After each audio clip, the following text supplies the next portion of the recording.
नमस्कार दोस्तों, कैसे हैं आप सभी लोग। आज हम बात करने वाले हैं एक ऐसे ग्रह की जो न सिर्फ गुरु कहलाता है बल्कि जीवन में प्रकाश, दिशा और विश्वास भी देता है। आज बात करेंगे बृहस्पति ग्रह की। बृहस्पति देव हमें सिखाता है कि ज्ञान सिर्फ किताबों में नहीं होता, वो रिश्तों में होता है, अनुभव में होता है और सबसे ज्यादा खुद पर विश्वास में होता है।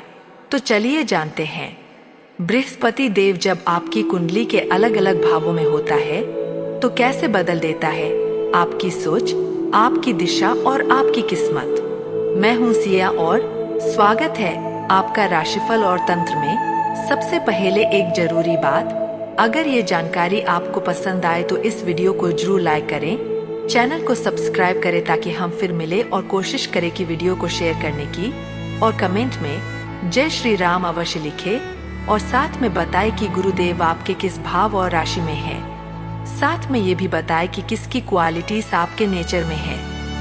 सबसे पहले जानते हैं बृहस्पति देव ग्रह क्या है। बृहस्पति देव यानी गुरु ग्रह ज्ञान का भंडार, विस्तार की शक्ति और हमारी जिंदगी में उन्नति का प्रतीक। ये ग्रह न सिर्फ शिक्षा देता है बल्कि आपके जीवन को दिशा भी देता है। बृहस्पति देव ही है जो बताता है कि किस ओर बढ़ना है, किस पर विश्वास रखना है और कहाँ रुकना नहीं है। शायद आपने भी महसूस किया होगा, कभी कभी जब मन बहुत भटका हुआ होता है और अचानक कोई समझदार सी बात दिल को छू जाती है तो लगता है हाँ, यही मेरी राह है।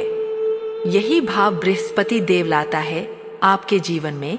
अब बात करते हैं बृहस्पति देव अगर लग्न यानी पहले भाव में हो तो क्या होता है।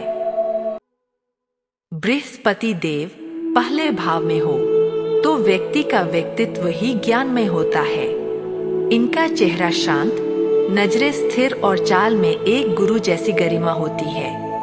ऐसे लोग दूसरों को सहज ही मार्ग दिखा सकते हैं। इनकी बातों में भरोसा होता है, एक विश्वास होता है।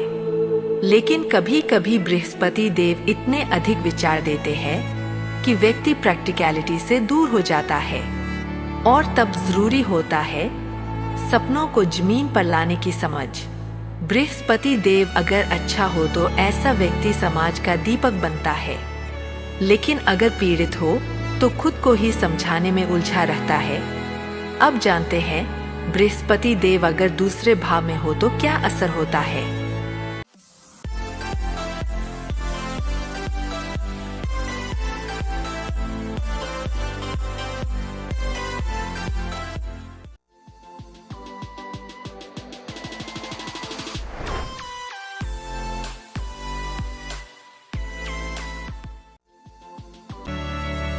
दूसरा भाव होता है वाणी, धन और पारिवारिक संस्कारों का। यहाँ बृहस्पति देव हो तो व्यक्ति के बोल में मिठास होती है।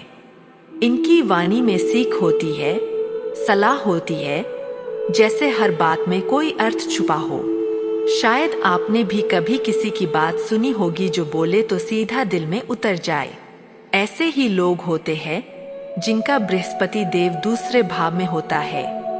धन की समझ भी होती है, लेकिन पैसे से ज्यादा ये लोग वैल्यू को समझते हैं, क्या सच में जरूरी है। ये लोग अपने परिवार में ज्ञान और संस्कार का स्रोत होते हैं, लेकिन कभी कभी जरूरत से ज्यादा उपदेश देने की आदत रिश्तों में दूरी ला सकती है। अब बात करेंगे बृहस्पति देव अगर तीसरे भाव में हो। तीसरा भाव है कम्युनिकेशन, करेज और छोटे भाई बहनों का। यहाँ बृहस्पति देव हो तो व्यक्ति अपनी बात को बहुत समझदारी से रखता है। बोलने में सभ्यता होती है और जो कहते हैं उसमें भावना होती है। इनकी लेखनी में गहराई होती है। ऐसे लोग लेखक, शिक्षक, मोटिवेटर या आध्यात्मिक वक्ता बन सकते हैं। भाई बहनों के लिए गाइड की भूमिका निभाते हैं, लेकिन कभी कभी ओवर एक्सप्लेनेशन के कारण लोग इनसे दूरी भी बना सकते हैं। अब जानेंगे बृहस्पति देव अगर चौथे भाव में हो। चौथे भाव से देखा जाता है माँ, घर, सुख और भावनात्मक सुरक्षा का। यहाँ बृहस्पति देव हो तो व्यक्ति को घर में सुख और शांति मिलती है। माँ बहुत धार्मिक या ज्ञानी हो सकती है। ऐसे लोग घर को मंदिर मानते हैं। इनके घर में धार्मिक माहौल रहता है। इनकी माता पिता से अच्छी बॉन्डिंग होती है। घर से जुड़ी चीजों में विस्तार होता है। बड़ा घर, बड़ा वाहन या स्थायित्व की भावना।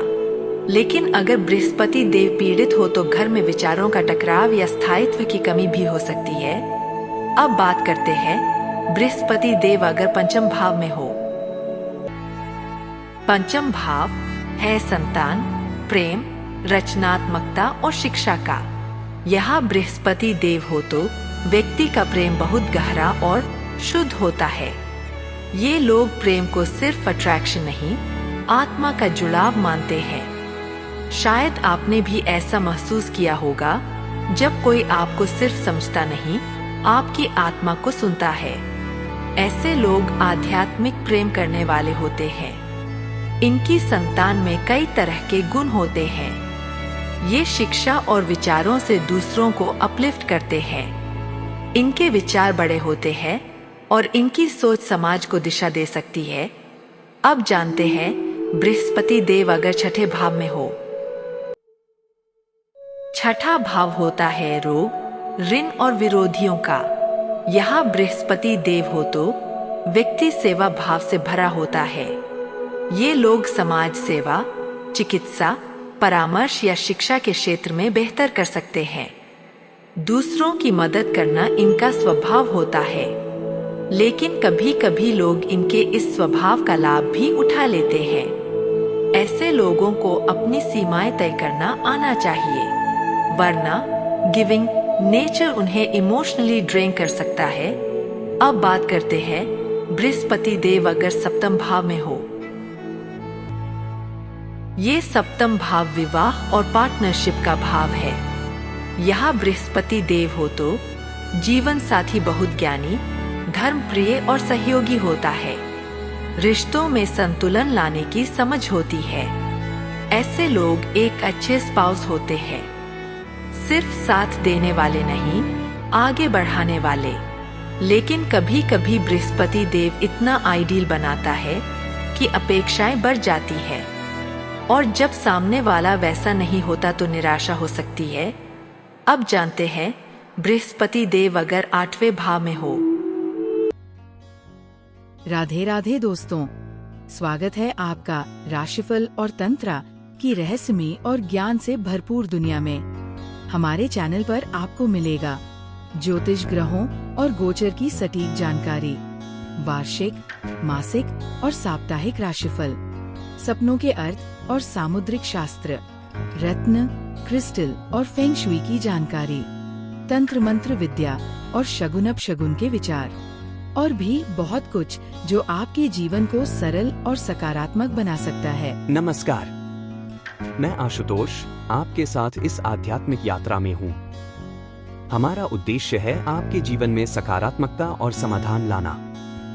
हर सवाल का सही जवाब देने के लिए जुड़े हमारे चैनल से।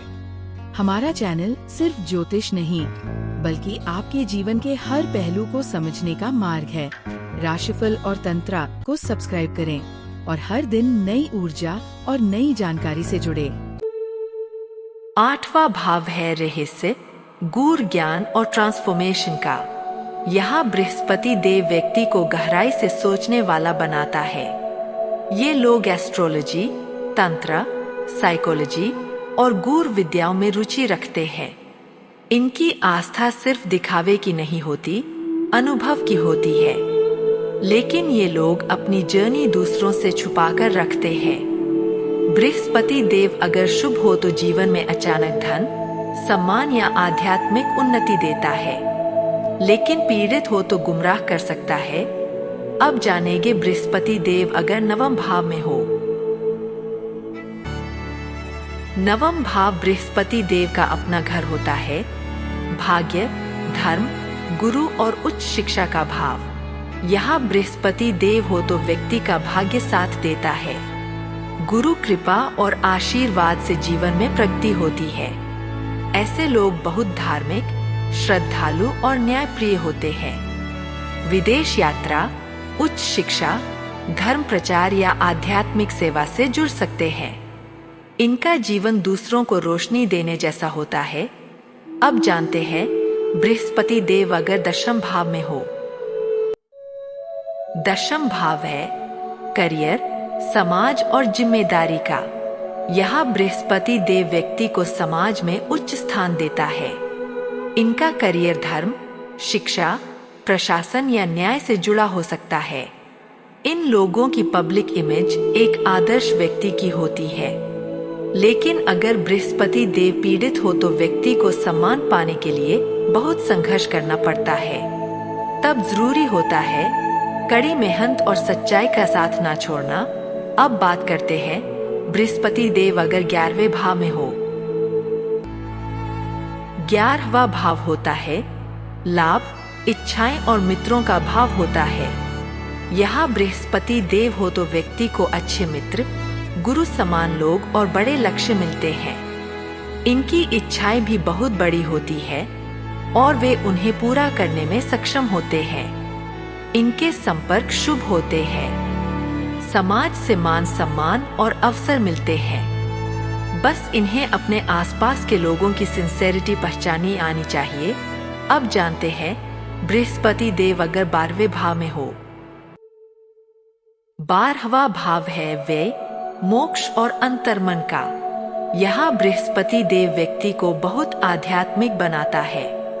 ऐसे लोग अकेले रहना पसंद करते हैं, लेकिन वो अकेलापन खालीपन नहीं होता, वो आत्मा की गहराई होती है। शायद आपने भी कभी महसूस किया होगा, भीड़ में रहते हुए भी जब मन शांति चाहता है, वो वही स्पेस है जो बृहस्पति देव 12वें भाव में देता है। ऐसे लोग ध्यान, तपस्या, सेवा या विदेशों में रहकर गहराई से जीवन जीते हैं। अगर बृहस्पति देव शुभ हो तो व्यक्ति त्याग, सेवा और संतोष का प्रतीक बनता है। तो ये थी बृहस्पति देव ग्रह की पूरी गहराई से की गई व्याख्या। हर भाव में बृहस्पति देव एक नई दिशा देता है। कहीं सोच बदलता है, कहीं भाग्य। कभी किसी गुरु की तरह हमें संभालता है तो कभी चुपचाप हमारी रक्षा करता है। अगर ये वीडियो आपको कुछ भी सिखा पाया हो, थोड़ा भी आपके मन को छू गया हो, तो इसे लाइक करें और कमेंट में हमें बताएं आपका बृहस्पति देव किस भाव में है। ऐसी ही सोलफुल और स्पिरिचुअली एम्पावरिंग जानकारी के लिए राशिफल और तंत्र को जरूर सब्सक्राइब करें। मैं सिया फिर मिलूंगी एक नई राह, एक नई रोशनी के साथ। तब तक अपनी आस्था को बनाए रखिए और अपने भीतर के गुरु से जुड़ते रहिए। धन्यवाद।